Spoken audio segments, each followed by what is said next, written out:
le monde! Vous le savez, avant de commencer, j'aime toujours ça vous proposer une devinette. Aujourd'hui, je vous ai apporté quelque chose que dans les derniers temps, les gens ont cherché énormément. Une idée? Eh bien, je vous le présente. Il s'agit du papier de toilette. Vous devez bien vous poser la question pourquoi j'ai ça en ce début de présentation. Eh bien, ce n'est pas parce que j'ai peur d'en manquer que je le traîne avec moi, mais pour savoir pourquoi j'avais ça avec moi ce matin, il faudra regarder la présentation d'aujourd'hui jusqu'à la fin. Aujourd'hui, en débutant ma présentation, j'aimerais aller faire un tour du côté culturel, plus précisément pour vous présenter la religion des Romains. Comme vous pouvez le constater, les Romains au départ sont aussi polythéistes. Ils vont avoir plusieurs dieux et à mesure qu'ils vont faire des conquêtes, ils vont intégrer les nouveaux dieux. Comme ici, la majorité des dieux et déesses que vous avez là existait déjà chez les Grecs. Mais lorsque le territoire grec va être conquis, les Romains vont les intégrer à leur panthéon. Ce qui fait en sorte que, vous vous souvenez du roi des dieux du côté des Grecs? On parlait de Zeus. Eh bien, Zeus va changer de nom et il va adopter un nom romain. Je vous présente ici Jupiter. Je vous donne un autre exemple. La déesse du côté des Grecs, la déesse de l'amour qui s'appelait Aphrodite, va porter maintenant le nom de Vénus.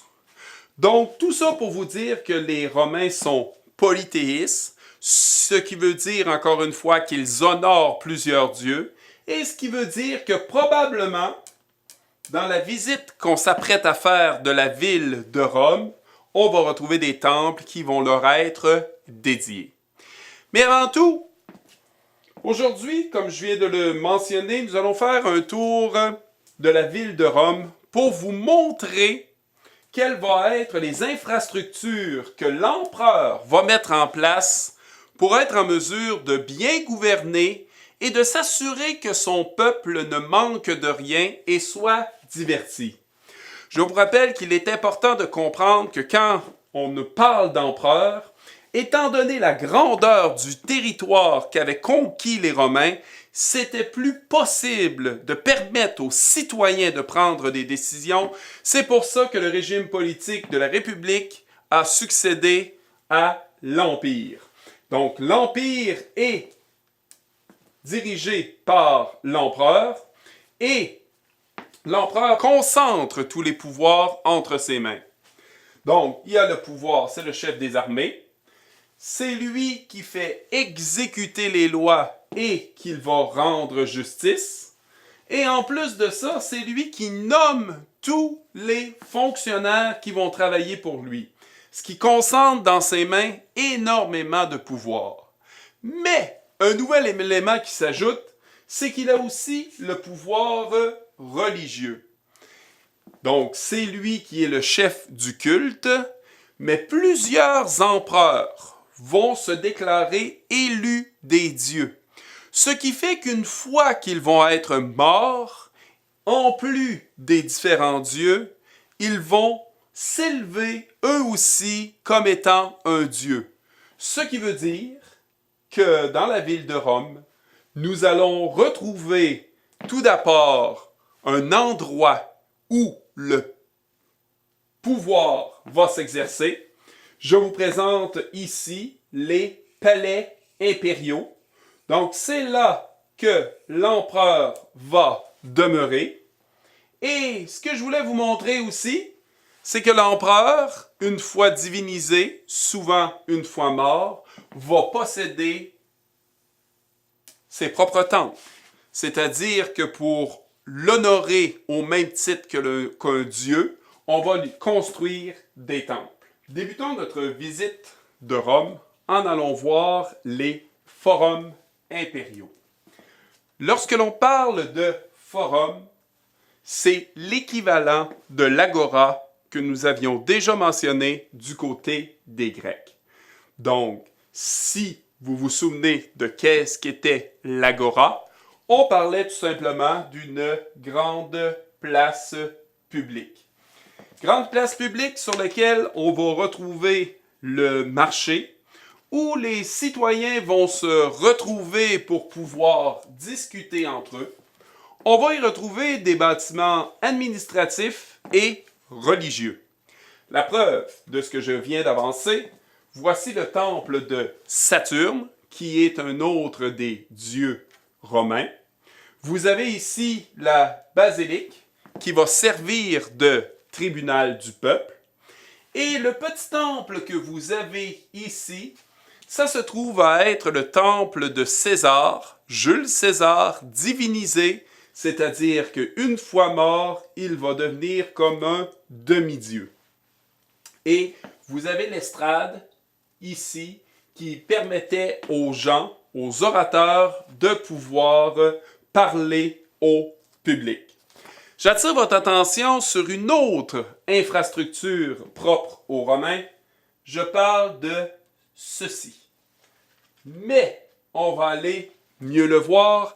Je vous présente une infrastructure qu'on appelle l'Arc de Triomphe. L'Arc de Triomphe va être construit pour pouvoir célébrer des victoires militaires. Ce qui fait en sorte que les empereurs, lorsqu'ils battaient un peuple, vont construire un arc de triomphe pour représenter et raconter la victoire. Donc, c'est pour ça ici qu'il est amplement décoré pour montrer comment s'est déroulée la bataille. J'attire votre attention sur cette image. Toujours le même principe. Quand je regarde ça ici, je m'aperçois que le titre de cette carte, c'est l'expansion maximale de l'Empire romain. Quand je parle d'expansion maximale, c'est son territoire, c'est la grandeur du territoire maximum. Et là, vous voyez un mot apparaître, Pax Romana. Eh bien, autant surprenant que ça puisse paraître, le territoire que vous avez là, eh bien, il va durer dans son ensemble pour à peu près 200 ans. Pourquoi? Parce qu'il y a une péromène ou Pax Romana qui va s'installer. Et quand on parle d'une Pax Romana, comme je viens de le mentionner, c'est une période de paix instaurée dans l'Empire par l'empereur Auguste. Pour s'assurer que la paix romaine va régner pendant 200 ans, eh bien, ils ont fallu qu'ils construisent une armée très importante, c'est-à-dire l'armée romaine. Pourquoi je dis construire? C'est qu'avant le 2e siècle, il y avait une armée seulement lorsque il y avait un conflit. Mais à partir du 2e siècle, l'armée devient permanente. Ce qui fait en sorte que on va avoir des soldats qui sont entraînés, qui sont hiérarchisés, et qui sont très très bien équipés comme vous avez là ici. Vous allez dire, mais quelle est la motivation de pouvoir faire partie de l'armée romaine? Eh bien, d'abord, pour faire partie de l'armée romaine, si je vous en donne quelques critères, il faut être âgé de 18 à 21 ans. Par contre, la taille est importante. La taille idéale, 1,75 m. Il faut parler latin puisqu'il faut être en mesure de comprendre les ordres.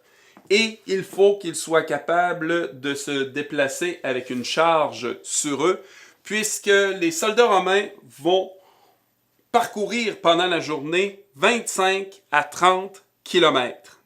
Ils vont être payés 75 deniers et ils vont recevoir un salaire. Pourquoi je parle de salaire? C'est qu'à l'Antiquité, le sel est une denrée rare. Donc, le soldat romain va recevoir une partie de son salaire en sel.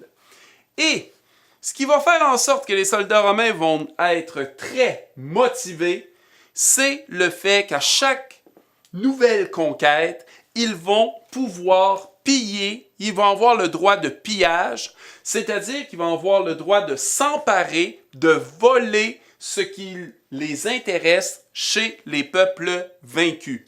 Bien sûr, il va falloir qu'ils suivent la hiérarchie.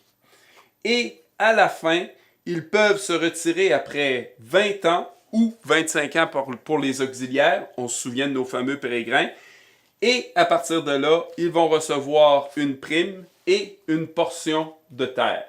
J'attire votre attention, si vous connaissez Astérix, vous devez connaître cette formation-là, puisque les Romains, une des choses qu'ils vont très bien maîtriser, c'est l'art de la guerre. Et là, vous êtes en train de voir la fameuse tortue qui permettait aux Romains d'avancer sans être touchés. Pour être en mesure ici de conserver une paix pendant 200 ans, qu'on appelle la Pax Romana, eh bien, les Romains, les soldats romains, lorsqu'ils conquéraient du territoire, ils vont construire des routes.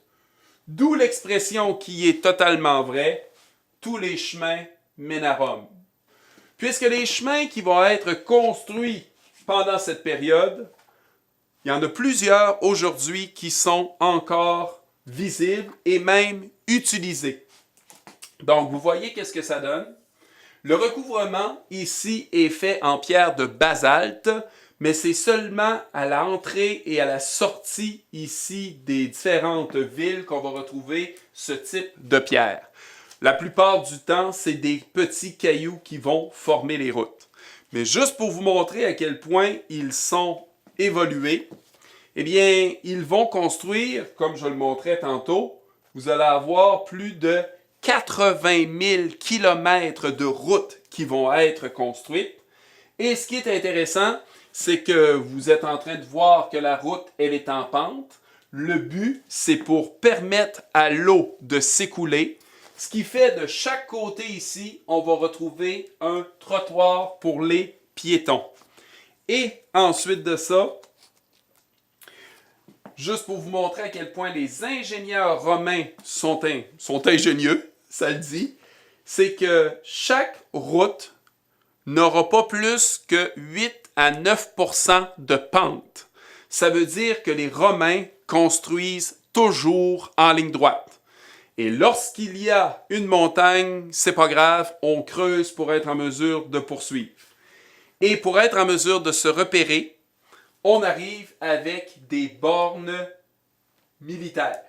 Ces bornes militaires, ici qu'on appelle milliaires parce qu'on va mesurer en milles, nous donnent la distance qui reste à parcourir entre les différentes cités.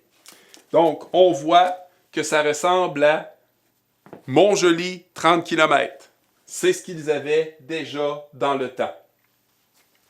Maintenant, on s'en va voir au niveau divertissement, qu'est-ce que les Romains vont faire. Et on débute par le cirque.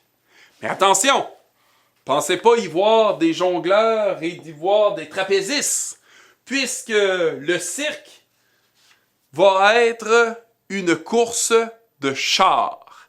Et lorsque l'on parle de course de chars, je parle de course de chevaux.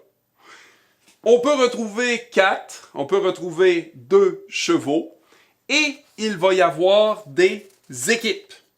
Ce qui va être intéressant, c'est que le cirque que vous avez là va pouvoir contenir 150 000 spectateurs. Donc 150 000 spectateurs, on va retrouver 4 couleurs. Donc, je reviens de ce côté-ci. Donc, on va retrouver 4 couleurs, c'est-à-dire que vous allez avoir 4 cavaliers qui sont bien sûr des esclaves, qui vont concourir sous les couleurs vertes, rouges, blanches et bleues. Et ceux qui connaissent la F1 aujourd'hui, c'était l'équivalent dans le monde romain. Puisque tu pouvais parier sur la couleur de celui que vous pensiez qui allait gagner. Et en plus de ça, il y avait une possibilité de gagner de l'argent pour l'esclave et, bien sûr, peut-être finir par acheter sa liberté. J'attire votre attention ici sur le fait que le gagnant va recevoir une couronne de laurier. Ensuite de ça, ah oui, ça c'est intéressant. Comme on l'a vu dans Astérix, tous les coups sont permis. Si vous voulez envoyer valser votre adversaire, vous pouvez. Et c'était très, très couru. Les gens se présentaient de bonne heure le matin pour pouvoir assister aux courses. Et le but, la principale course, c'était de faire 7 tours. Et c'était celui qui franchissait la ligne d'arrivée qui gagnait. J'attire votre attention, c'est petit, mais je pense que vous pouvez le voir. Vous êtes en train de constater ici un arc de triomphe. Ça signifie que le gagnant va sortir par cet arc. Et dernière information intéressante là-dessus, c'est que le gagnant, pour ceux qui n'ont pas eu une place dans le Circus Maximus, donc le cirque de Maxime, Maxime étant l'empereur qui l'a fait construire, eh bien, celui ou celle qui n'avait pas pu y assister, on va lâcher des pigeons qu'on va maquiller de la couleur gagnante. Et c'est comme ça que tout le monde va savoir qui est le vainqueur. Donc, regardez ici le site ce qui demeure aujourd'hui. Et j'attire votre attention, ce qu'on voit ici, c'est qu'en avant, c'était les palais des empereurs. Ce qui fait que les empereurs avaient une très belle vue pour assister à la course de chars. Du Grand Cirque, ici, je vous amène dans un autre divertissement qui était couru énormément. Je vous amène au Colisée.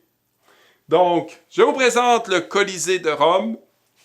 Colisée qui pouvait contenir 50 000 à 70 000 spectateurs. Voici ce que l'on voit de l'intérieur. Et ce qui est intéressant, c'est que le Colisée, ça va être encore pour le divertissement, donc pour l'aspect culturel.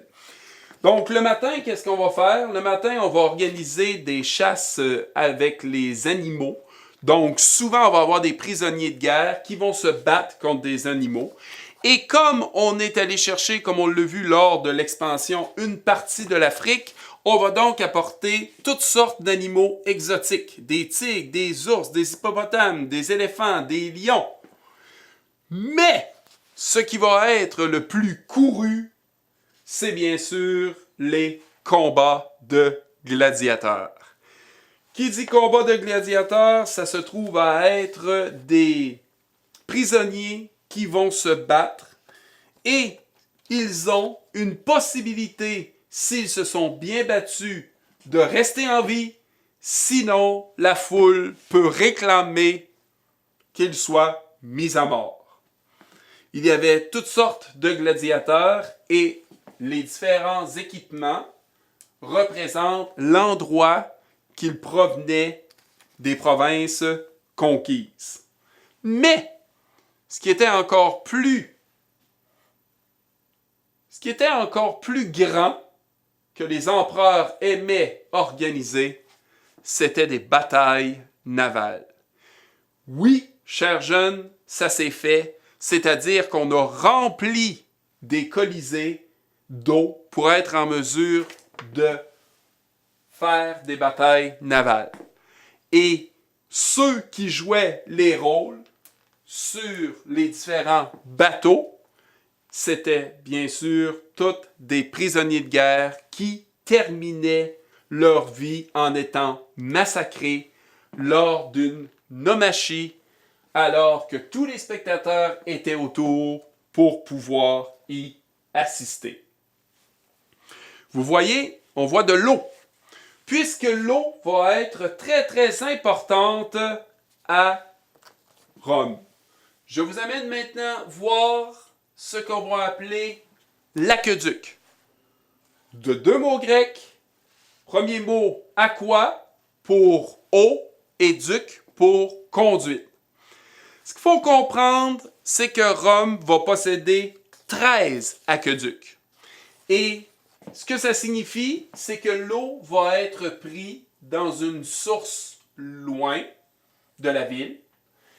Et grâce à une pente douce et régulière, on va pouvoir amener l'eau jusqu'aux fontaines publiques et jusqu'au terme qu'on va voir tantôt. Donc, pour être en mesure d'amener l'eau, les Romains vont construire des aqueducs et même des ponts pour pouvoir faire passer l'eau, comme on le voit ici avec l'aqueduc de Claude. Donc, l'aqueduc de Claude va arriver à Rome et ça va permettre d'alimenter les habitations privées, ça va permettre d'alimenter les fontaines publiques puisque l'eau courante n'est pas encore dans les maisons. Et, on va le voir dans quelques instants, ça va permettre aux terme ici, pensez à thermal, on va parler tout simplement de bain public. Et souvenez-vous que ce qu'avaient fait les rois au départ, ils avaient construit un égout. Donc là, on va jumeler les deux, c'est-à-dire que lorsqu'on va être, là on ne le voit pas ici, mais j'aurais pu rajouter aussi des toilettes publiques. Donc, une fois que le besoin des gens va être fait, vous allez avoir de l'eau qui va être jumelée à des canalisations et ces canalisations-là d'égouts vont retourner au fleuve. Donc, j'attire votre attention. Quand je parle d'égout, je parle de ceci. Donc, on voit que les Romains avaient construit une structure pour permettre à l'eau de s'écouler. Lorsque je parlais de fontaine publique, voici une fontaine. Je vous amène maintenant voir une nouvelle infrastructure. J'ai nommé les thermes de Trajan. Encore une fois, pour être en mesure de pouvoir se laver, peu de maisons étaient équipées de bains. Donc, l'empereur va construire ce qu'on appelle des thermes. Et les thermes, comme on va pouvoir le constater, ce n'est pas seulement comme fonction de laver. C'est un endroit où vous allez retrouver des gymnases, des salles de conférences, des salons de massage, des bibliothèques, des piscines et des lieux de réunion. Mais maintenant, allons faire saucette. Je vous amène au terme. D'abord, vous avez un vestiaire où vous allez pouvoir déposer vos vêtements. Par la suite, on va commencer par le sauna, c'est-à-dire le laconium ou le bain de vapeur. Donc, vous êtes en train de voir que ça fait très longtemps que les saunas existent. Par la suite, après avoir bien sué, on va se retrouver au caldarium. Le bain d'eau chaude ici, l'eau est à 30 degrés Celsius. Par la suite, nous allons aller dans la piscine d'eau tiède qu'on a ici, qui est encore chauffée. Admirer aussi autour toutes les merveilles au niveau de l'art. Et on termine par le frigidarium, c'est-à-dire la piscine qui n'est pas chauffée. J'attire aussi votre attention sur ceci. Pour comprendre comment ça se fait qu'au 2e siècle, on est capable de pouvoir chauffer des piscines, il faut comprendre que ça, c'est ce qui reste aujourd'hui des termes de Trajan. Je vous rappelle que Trajan est un autre des empereurs. Voici le système qui a été inventé. Le système qu'on appelle d'hypocospe. Comment ça fonctionne? Ça ici, ça se trouve être le fond de la piscine. Et en dessous, il y a un endroit, et quand on parle des esclaves, ça devait être la tâche la plus ingrate réalisée par les esclaves. Regardez ici. Oui, les esclaves, c'est eux qui vont mettre du bois d'olivier pour être en mesure ici de chauffer les piscines. Et quand on parle du système d'hypocauste, c'est aussi les briques qui vont être vides, qui vont permettre à la chaleur de pouvoir se diffuser. Comme je le disais, c'était bien sûr, les thermes, c'était un endroit pour se baigner, mais c'est aussi un endroit pour se cultiver. Donc, on voit qu'il y avait aussi un endroit pour les bibliothèques. D'ailleurs, juste à Rome, il va y avoir 24 bibliothèques. En plus des bibliothèques, on va retrouver ici l'école. Ça, pourquoi je voulais le mettre? Parce que ça va influencer ce qui va suivre. Donc, il n'y a pas de lieu, il n'y a pas d'infrastructure comme telle où on peut dire que c'est une école, c'est un bâtiment. On va faire l'école en arrière dans les boutiques et l'homme va apprendre à compter, à lire, à écrire. C'est un peu comme ce qu'on a vu du côté d'Athènes. Et ce que je voulais vous montrer, c'est un autre divertissement. Vous reconnaissez le mot inventé par les Grecs, mais beaucoup plus perfectionné par les Romains. Le théâtre que vous avez là peut contenir 15 000 places. Le spectacle était gratuit. On y joue des comédies et des tragédies. Et pour être en mesure de pouvoir reconnaître les acteurs, on va les habiller de façon différente. Le vieillard va toujours être habillé en blanc, alors que l'esclave va porter une perruque qui est rousse. Et, ça c'est intéressant, tous les comédiens, c'est encore une fois des hommes, d'où l'utilisation de masques pour être en mesure de faire les rôles masculins et féminins. Et ça va être des esclaves ou des affranchis, parce que les Romains considèrent le métier de comédien comme étant vulgaire. Vous attendez tous de savoir pourquoi j'avais mon rouleau de papier de toilette. Eh bien, je vous présente les toilettes publiques. Ou du moins, qu'est-ce qu'il en reste? Oui, vous êtes en train de voir que chaque Romain s'installait pour être en mesure de faire son numéro 1 ou son numéro 2. Et j'attire votre attention maintenant sur l'objet que j'ai ici. Commencez-vous à comprendre pourquoi mon rouleau de papier de toilette? Oui, dans ce temps-là, ils avaient besoin de s'essuyer. Mais sans rouleau de papier de toilette, je vous présente qu'est-ce qu'ils utilisaient? Je vous présente le tersorium. Le tersorium, ça se trouve à être un bâton à laquelle on avait attaché une éponge et c'était comme ça qu'ils s'essuyaient. Et lorsqu'ils avaient terminé, ils lavaient dans la rigole qui passe ici le tersorium pour qu'il puisse servir à une autre personne. J'espère que vous êtes content d'être en 2020 où le papier de toilette est maintenant inventé.